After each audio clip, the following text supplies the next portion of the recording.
SpaceX CEO Elon Musk has recently confirmed a report that's in Walter Isaacson's new biography of Musk that last year Musk blocked access to his Starlink satellite network in Crimea in order to disrupt a major Ukrainian attack on the Russian Navy there. In other words, Musk effectively sabotaged a military operation by Ukraine, a U.S. ally, against Russia, an aggressor country that invaded a U.S. ally. Should there be repercussions for that? Jake, I can't speak to a specific episode. Here's what I can tell you.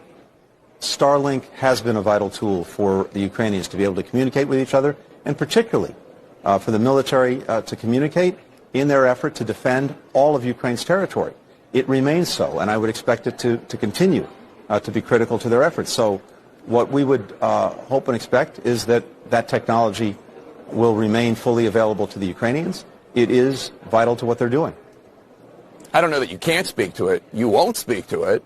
Musk says he was reportedly afraid that Russia would retaliate with nuclear weapons. Musk says that's based on his private discussions he had with senior Russian officials. Are you concerned that Musk is apparently conducting his own diplomatic outreach to the Russian government? Really, none of this concerns you? Jake, I can't speak to conversations that may or may not have happened. I don't know. I'm focused on the fact that the technology itself, Starlink, has been really important to the Ukrainians. It remains so. And it should continue to be part of what they're able to call on to be able to communicate with themselves, and again, to have the military be able to communicate.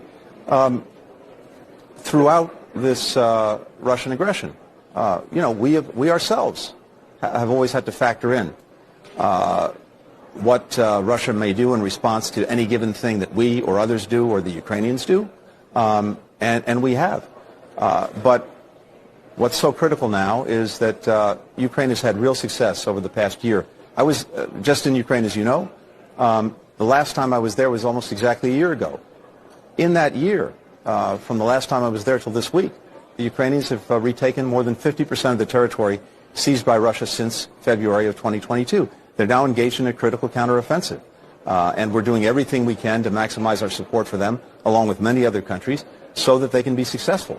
Starlink is an important part of their success, and as I said, we expect that it will continue to be so. It sounds like Starlink's so important the U.S. government doesn't want to risk offending a capricious billionaire who did some things that I think in another situation the U.S. government might want to say something about. But let's move on.